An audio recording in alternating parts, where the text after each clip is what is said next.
అండి మంచి number 100% striking rate really appreciable బ్రహ్మాండంగా చేశారు మొత్తం జన సైన్యం అంతా కూడా. ఇప్పుడు మీ మీద రెండు బాధ్యతలు ఉన్నాయి, నిర్మాణాత్మక భాగస్వామ్య పక్షం అలాగే ప్రతిపక్షం అనేది లేదు కాబట్టి ప్రతిపక్షంగా కూడా మీరు వ్యవహరించాలి. అంటే మీరు ఇన్నాళ్ళు ప్రశ్నిస్తూ వచ్చారు కదా 10 ఏళ్ల పాటు, దాన్ని కంటిన్యూ చేయాలి. చేస్తారా? తప్పకుండా సార్. ముందుగా థ్యాంక్ యూ అండి. అలాగే ముందుగా వాసుదేవన్ గారు, మీకు ప్యానెల్లో ఉన్న తోటి మిత్రులకి 99 వీక్షకులందరికీ శుభోదయం అండి. మేము 100% స్ట్రైక్ రేట్ తోటి గెలిచిన 21 సీట్స్ అలాగే 2 ఎంపీ సీట్స్ కూడా గెలుచుకోవడం నిజంగా మాకు చాలా ఆనందంగా ఉంది.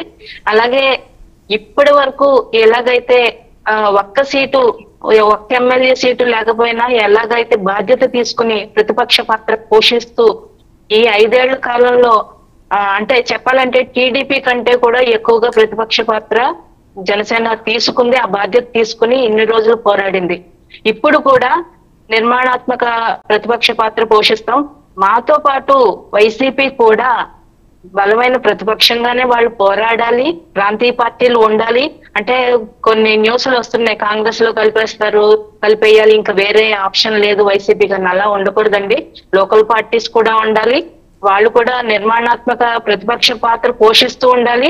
ఇప్పటి వరకు ఈ 5 సంవత్సరాలు వారు ఏదైతే తప్పులు చేశారో, ప్రజల విషయంలో తప్పులు చేశారో అవన్నీ సరిదిద్దుకుంటూ వారికి జగన్మోహన్ రెడ్డి గారికి ఎవరైతే అంటే తప్పు సలహాలు ఇచ్చి ఆయన తప్పుదారులు నడిపించారో అవన్నీ కరెక్షన్ చేసుకుంటూ వారు కూడా పార్టీని తక్కువ సీట్లు వచ్చినాయని ఎవరిని హేళన చేయమండి, ఎవరిని తక్కువగా చూడడం, వారి పద్ధతి మార్చుకొని వారు కూడా మంచి ప్రతిపక్షంగా ప్రజలకి మంచి చేసే బిల్లులు రూపొందించడంలో కానీ, ప్రజలకు మంచి చేసే మన అదే ప్రభుత్వానికి సహకరిస్తూ వారు కూడా ప్రజల పక్షాన మాట్లాడాలని, బలంగా మాట్లాడాలని కోరుకుంటున్నామండి.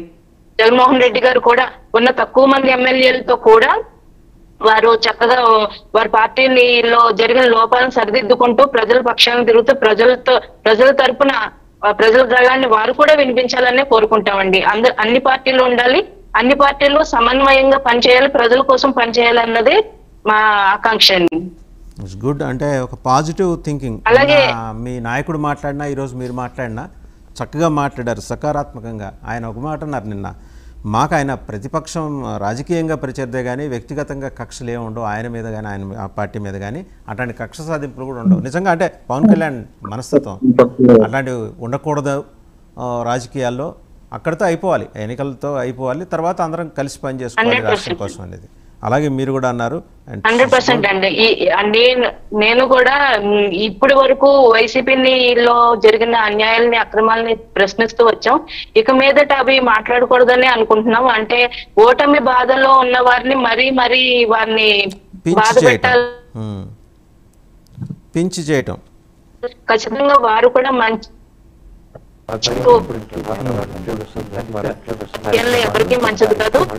మెజారిటీ వచ్చిందని బాగా మెజారిటీ వచ్చిందని ఏ పార్టీ అయినా కూడా కళ్ళు నెత్తికెక్కితే ప్రజలు ఎలాంటి మ్యాండేట్ ఇస్తారో ఇప్పుడు అందరూ చూస్తున్నారు. కాబట్టి చాలా బాధ్యతగా ఉండి గవర్నమెంట్ నడిపించి ప్రజలకు మంచి చేస్తేనే మళ్ళీ ఎలక్షన్స్ లో, అంటే ఈ 5 సంవత్సరాలతో అయిపోయేది కాదు, మళ్ళీ 5 సంవత్సరాలకి ఎలక్షన్స్ వస్తాయి. కాబట్టి అది గుర్తు పెట్టుకుని బాధ్యతతో వ్యవహరిస్తేనే ఎవరికన్నా ఫ్యూచర్ ఉంటుంది అనేది మా అభిప్రాయం అండి.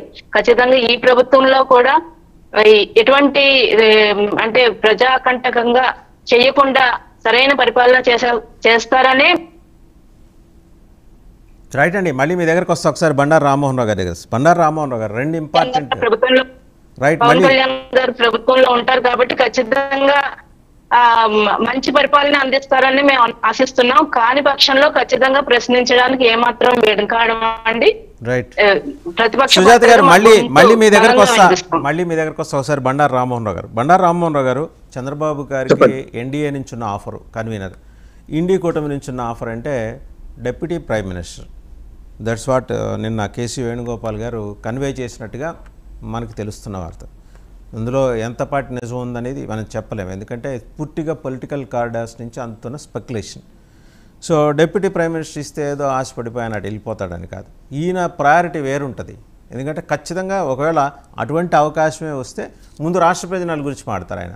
స్పెషల్ స్టేటస్ నిజంగా కాంగ్రెస్ ఈజ్ కమిటెడ్ అండి స్పెషల్ స్టేటస్. ఎందుకంటే ఓరల్ అష్యూరెన్స్లే కానీ ఆ రోజు మేము మా అధికారంలోకి వస్తే తప్పనిసరిగా మేము ప్రత్యేక హోదా ఇస్తాము అని.